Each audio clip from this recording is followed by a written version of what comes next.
Hello friends, my name is Kajal और आप सभी का स्वागत है मेरे चैनल पर। और आज के इस वीडियो में हम डिस्कस करने वाले हैं यूपीडीएलएड सेकंड सेमेस्टर सब्जेक्ट साइंस। इसके पहले हमने साइंस सब्जेक्ट का 3 वीडियो अपलोड कर दिया है, ठीक है। और लेसन 1 डिस्कस कर रहे हैं जिसका नाम है पृथ्वी और आकाश।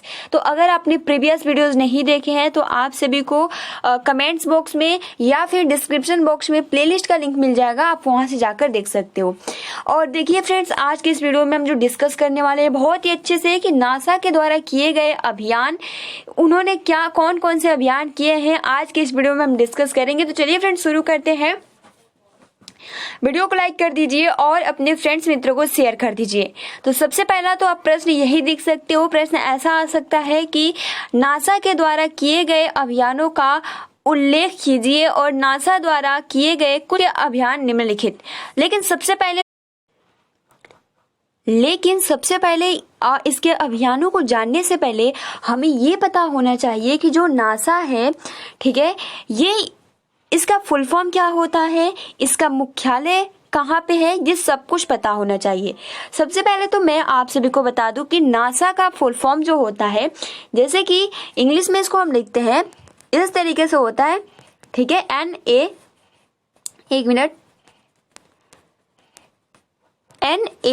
NASA। इसका फुल फॉर्म क्या होता है? तो N का मतलब होता है नेशनल, A का मतलब होता है एरोनॉटिक्स एंड S का मतलब होता है स्पेस और A का मतलब होता है एडमिनिस्ट्रेशन। यानी इसको हम कहते हैं national aeronautics and space administration. Short में इसको हम नासा कहते हैं। इसका जो मुख्यालय है वो वाशिंगटन डीसी यानी संयुक्त राज्य अमेरिका में है और इसका जो स्थापना हुआ था वो हुआ था 1958 में, जो कि बहुत ही महत्वपूर्ण है। इस तरीके से रिलेट करके क्वेश्चन पूछ लिए जाते हैं, तो ये बेसिक नॉलेज है जो कि पता होना चाहिए। बार बार नासा का फुल फॉर्म पूछ लेता है या इसका जो मुख्यालय है वो कहाँ पे है, इसकी स्थापना कब हुआ था, जो कि बहुत ही महत्वपूर्ण जानकारी है। अब चलिए फ्रेंड्स, अब हम ये जानने का प्रयास करते हैं कि नासा के द्वारा किए गए अभियानों का उल्लेख, यानी कौन कौन से उन्होंने अभियान किए। तो सबसे पहला तो उन्होंने जो किया मानव रहित अभियान। मानव रहित अभियान क्या है, इसके बारे में हम थोड़ी जानकारी लेते हैं। तो नासा ने अपने अंतरिक्ष कार्यक्रमों का प्रारंभ मानव रहित अभियान से किया। नासा ने अपना सबसे पहला मानव रहित सैटेलाइट पृथ्वी की कक्षा में स्थापित किया। इस सैटेलाइट का उद्देश्य था वैज्ञानिक संप्रेषण, सौर मंडल के अन्य ग्रहों का अध्ययन तथा संपूर्ण पृथ्वी की निगरानी। नासा ने 1000 से भी अधिक मानव रहित, यानी जिसमें मानव नहीं रहते हैं, ठीक है, मानव रहित अभियानों का कार्य किया और इनके माध्यम से सौर मंडल, पृथ्वी के चुंबकत्व, सोलर हवाओं और सौर मंडल के विभिन्न ग्रहों के बारे में महत्वपूर्ण जानकारियां जुटाई है। और नासा का सबसे पहला जो अभियान था ये मानव रहित सैटेलाइट एक्सप्लोरर 1 था। जी हाँ फ्रेंड्स, ये बहुत ही महत्वपूर्ण है।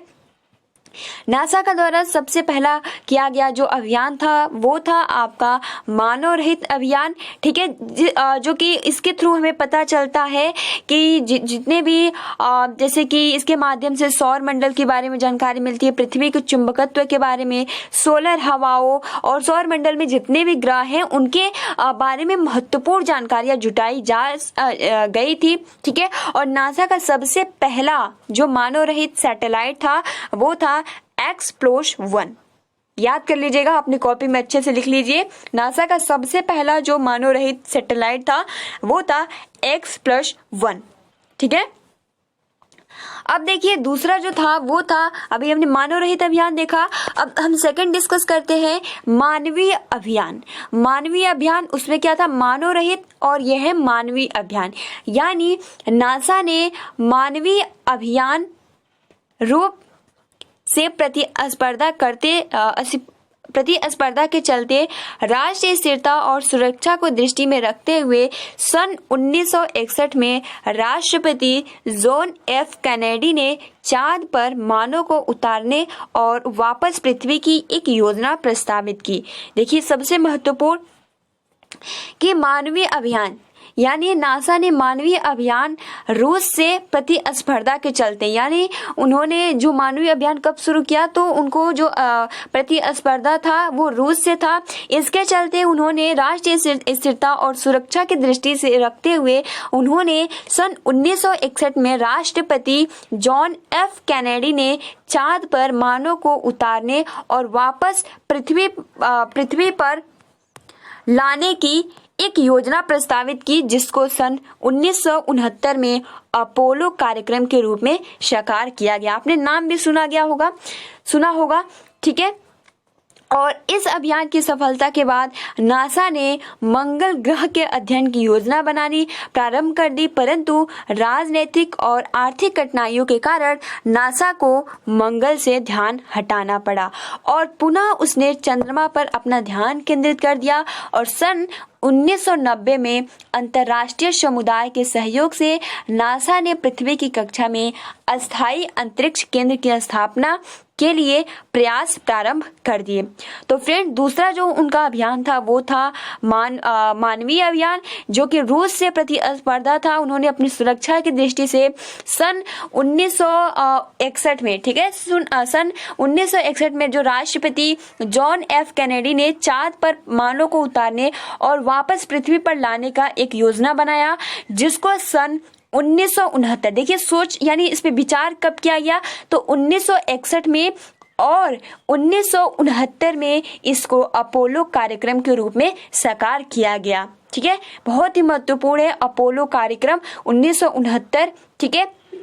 उसके बाद देखिए, इस अभियान की सफलता के बाद नासा ने मंगल ग्रह के अध्ययन की योजना बनानी प्रारंभ कर दी, परंतु राजनीतिक और आर्थिक कठिनाइयों के कारण ये जो इसका मंगल ग्रह था इससे ध्यान हटाना पड़ा और पुनः चंद्रमा पर इसको ध्यान केंद्रित कर दिया। और सन 1990 में अंतर्राष्ट्रीय समुदाय के सहयोग से नासा ने पृथ्वी की कक्षा में अस्थायी अंतरिक्ष केंद्र की स्थापना के लिए प्रयास प्रारंभ कर दिए। तो ये तो दूसरा था मानवीय अभियान। तीसरा जो था वो था मरकरी परियोजना। ये भी बहुत ही महत्वपूर्ण है। मरकरी परियोजना क्या है? तो सन 1958 में नासा की स्थापना से पूर्व अमेरिकी सरकार ने अंतरिक्ष में मानव को भेजने के लिए एक कार्यक्रम बनाया, परंतु नासा के संगठन के बाद इस कार्यक्रम को नया प्रोजेक्ट मरकरी दिया गया और इस पर नए प्रयासों के साथ कार्य किया गया और मरकरी परियोजना के लिए अमेरिकी नौसेना, वायुसेना एवं थल सेना के योग्य अधिकारियों को चुना गया और उन्हें अंतरिक्ष में भेजा गया।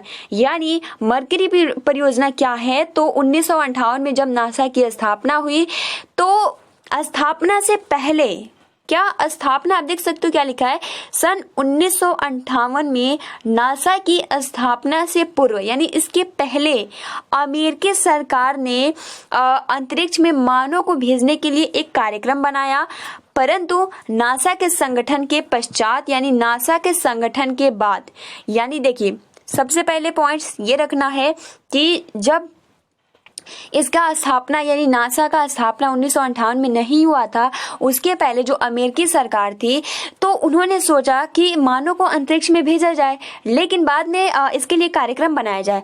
परंतु बाद में नासा संगठन जैसे ही नासा संगठन के पश्चात इस कार्यक्रम को नया नाम दिया गया, जिसका नाम था प्रोजेक्ट मरकरी दिया गया और इस पर नए प्रयासों के साथ कार्य किया गया और मरकरी परियोजना के लिए अमेरिकी नौसेना, वायुसेना एवं थल सेना के योग्य अधिकारियों को चुना गया और उन्हें अंतरिक्ष में भेजा गया। तो ये भी बहुत ही आसानी से समझ में आ गया होगा।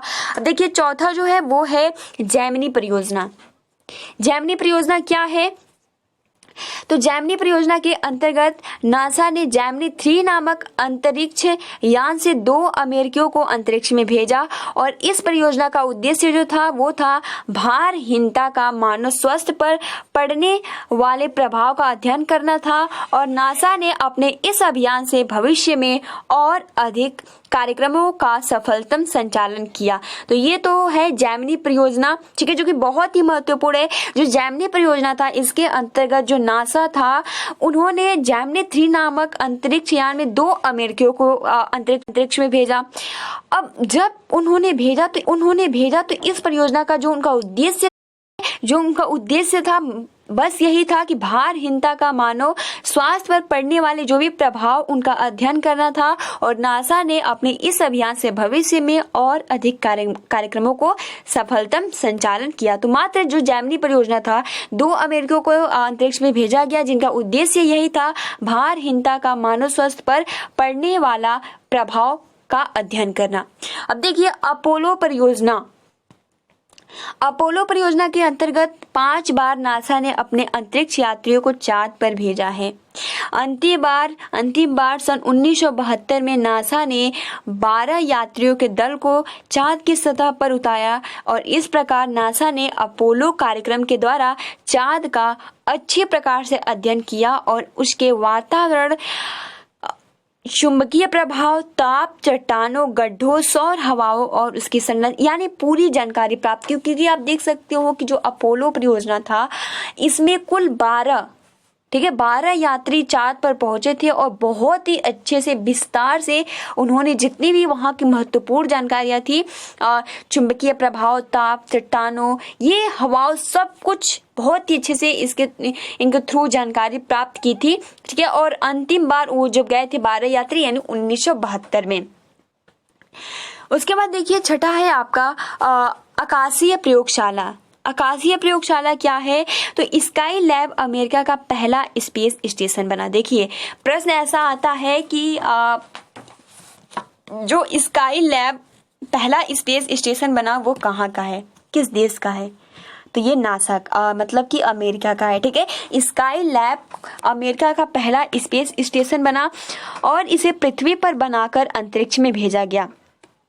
यद्यपि स्काई लैब अभियान में नासा को कई बार असफल भी होना पड़ा है, अंततः वह अपने इस पहले स्पेस स्टेशन को अंतरिक्ष में यानी बार प्रयास किए और उनको सफलता अवश्य मिली। ठीक है, अब देखिए 7वां जो है वो है अपोलो सोयुज परीक्षण परियोजना। यानी नासा ने अपने इस अभियान में रूस के साथ मिलकर काम किया, जैसे कि उनको रूस से प्रतिस्पर्धा भी था। ठीक है, इसलिए उन्होंने मानव को भेजा था। तो यहाँ पे देखिए, यहाँ पे जो अपोलो सोयुज परीक्षण परियोजना था, इन्होंने नासा ने अपने इस अभियान में रूस के साथ मिलकर काम किया।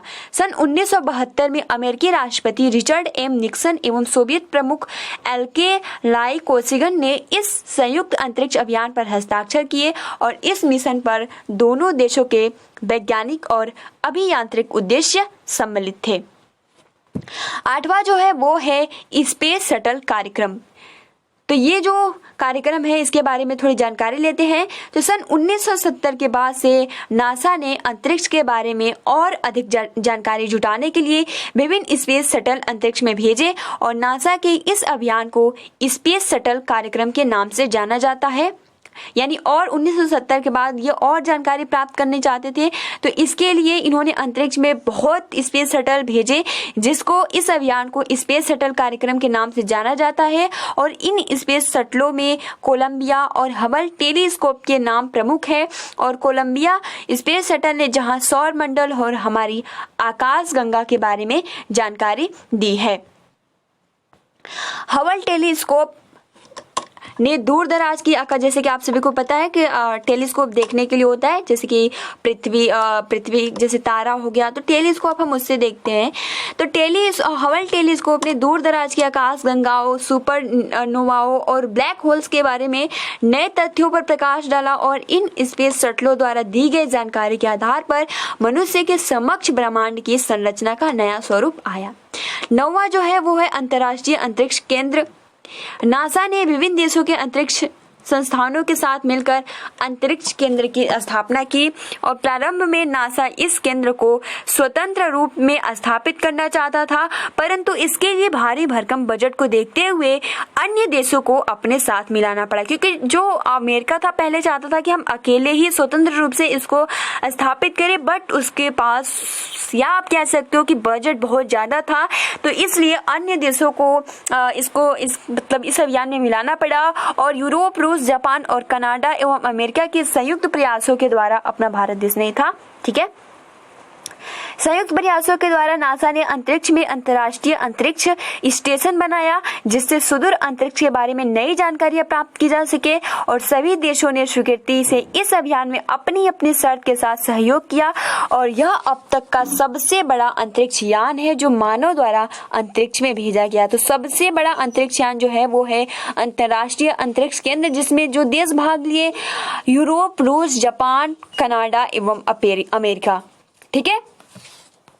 10वां जो है वो है व्यावसायिक क्रू कार्यक्रम, यानी नासा ने इस कार्यक्रम को सन 2010 में प्रारंभ किया और अपने इस महत्वपूर्ण अभियान के अंतर्गत संस्थान विश्व जन समुदाय में से चयनित व्यक्तियों को अंतरिक्ष में भेजना चाहता था।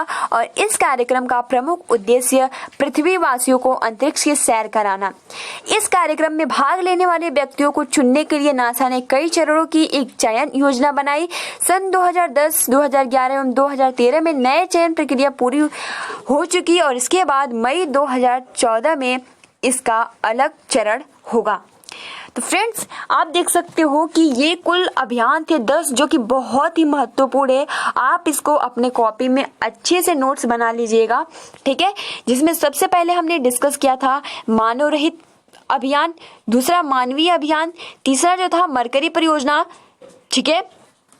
और उसके बाद देखिए चौथा जो था आपका जेमिनी परियोजना, जिसमें 2 अमेरिकी गए थे, जिनका उद्देश्य था भारहीनता का मानव स्वास्थ्य पर पड़ने वाले प्रभाव का अध्ययन। अपोलो परियोजना भी बहुत ही अच्छे से, जो कि लास्ट में 1972 में 12 यात्री गए थे और चांद की जानकारी पूरी बहुत ही अच्छे से लिए थे। आकाशीय प्रयोगशाला, इसको स्काई लैब अमेरिका का पहला स्पेस स्टेशन बना था। ठीक है। और उसके बाद अगर हम बात करें अपोलो सोयूज परीक्षण परियोजना, तो ये जो था ये नासा ने अपने इस अभियान को रूस के साथ मिलकर किया था। ठीक है। और उसके बाद स्पेस शटल, यानी जो अमेरिका था वो बहुत ज्यादा जानकारी प्राप्त करना चाहता था, बहुत ज्यादा स्पेस शटल भेजे, तो इसलिए इस कार्यक्रम का नाम स्पेस शटल कार्यक्रम रखा गया। ठीक है। और इसमें महत्वपूर्ण टेलीस्कोप भी थे। उसके बाद देखिए 9वां जो था अंतर्राष्ट्रीय अंतरिक्ष केंद्र, जिसमें कई देशों ने भाग लिया था, जिसमें यूरोप, रूस, कनाडा, अमेरिका, जापान ये सभी आ जाते थे। और यह अब तक का सबसे बड़ा अंतरिक्ष यान है जो मानव द्वारा अंतरिक्ष में भेजा गया है। और उसके बाद व्यावसायिक क्रू कार्यक्रम, जो नासा ने इस कार्यक्रम को सन 2010 में शुरू किया था और अपने इस महत्वपूर्ण अभियान के अंतर्गत संस्था विश्व जन समुदाय में से चयनित व्यक्तियों को अंतरिक्ष में, यानी जो भी घूमना चाहते हैं वो बहुत ही जन समुदाय के लिए ये व्यावसायिक क्रू कार्यक्रम बनाया गया। तो फ्रेंड्स, आज के इस वीडियो में हमने जाना कि नासा का जो विभिन्न परियोजना प्रमुख जो अभियान थे वो क्या क्या थे, आज के इस वीडियो में हमने जाना। ठीक है। अब देखिए कल हम डिस्कस करेंगे कि भारत के प्रमुख अभियान कौन कौन से हैं, जिसमें आर्यभट्ट, भास्कर, रोहिणी, एप्पल, अनुराधा, ठीक है, इनसेट, ये सब कुछ बहुत ही महत्वपूर्ण है। तो हम कल के वीडियो में इसको डिस्कस करेंगे। तो फ्रेंड्स, ये जो आज हमने जो प्रश्न डिस्कस किया है बहुत ही महत्वपूर्ण है। आप अपने कॉपी में अच्छे से नोट्स बना लीजिएगा। तो फ्रेंड्स, मिलते हैं 10 बजे वाली क्लास में। आप अपना अच्छे से प्रिपरेशन करते रहिए। Thanks for watching, take care and best of luck.